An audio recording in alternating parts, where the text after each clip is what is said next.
स्वच्छ गांव सुंदर गांव, ग्राम पंचायत आलापुर पट्टी चंदी फाजिल इमादपुर से इस बार अपना प्रधान सिर्फ और सिर्फ अपनी ग्राम सभा के मान सम्मान स्वाभिमान शेर सिंह को अपना प्रधान बनाना है। ग्राम सभा आलापुर पट्टी चंदी फाजिल इमादपुर में विकास से विकास लाना है और विकास की गंगा बहाना है। निवासी ग्राम चंदी नगला। जनता सारी कर ली सबने तैयारी, कहती है जनता सारी कर ली सबने तैयारी। शेर सिंह को है जिताना, अब की है इनकी बारी। ग्राम पंचायत आलापुर पट्टी ने खाना है, शेर सिंह को अपना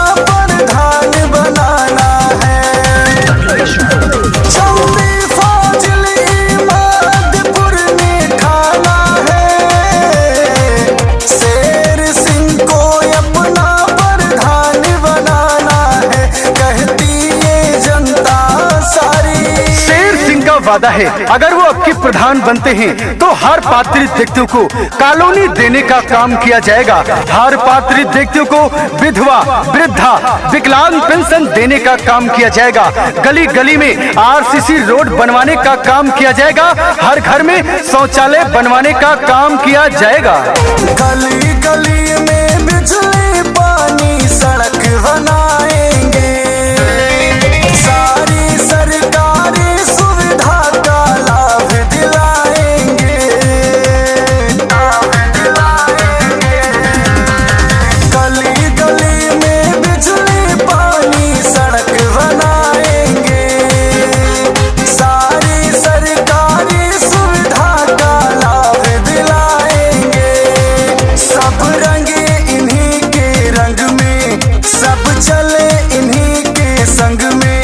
नौजवान साथी कहते हम लड़ेंगे हर एक जंग में।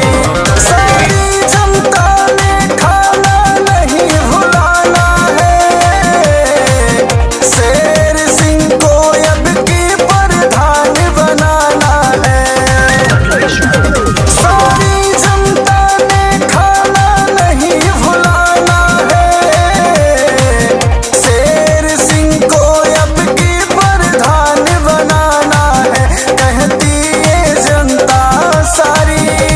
भाइयों बहनों याद रखिए इस बार किसी के झांसे किसी के बहकावे में नहीं आना है। अपना प्रधान सिर्फ और सिर्फ शेर सिंह को बनाना है। अपने ग्राम सभा में विकास से विकास लाना है और विकास की रफ्तार को आगे लेकर के जाना है। जन जन के ये पुकार शेर सिंह अब की बार। आप करेंगे चाची घर समर्थन हमारा, हम लेके परिवर्तन अब सारा, परिवर्तन अब सारा। आप करेंगे चाची घर समर्थन हमारा, हम लेके आएंगे परिवर्तन अब सारा। चाचा चाची ने ठाना, दादा दादी ने ठाना, शेर सिंह को है अब अपना प्रधान बनाना। सारी जनता ने ठाना नहीं भुलाना है, शेर सिंह को अपना प्रधान बनाना है।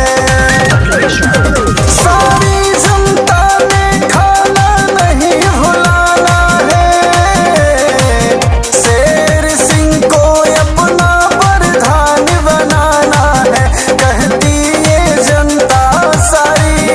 ग्राम पंचायत आलापुर पट्टी चंदी फाजिल इमादपुर की जनता ने ठाना है इस बार अपना प्रधान सिर्फ और सिर्फ युवाओं के चहेते सबके दिलों में राज करने वाले बुजुर्गों के दिल में बसते हैं शेर सिंह को अपना प्रधान बनाना है और अपने क्षेत्र में विकास से विकास लाना है।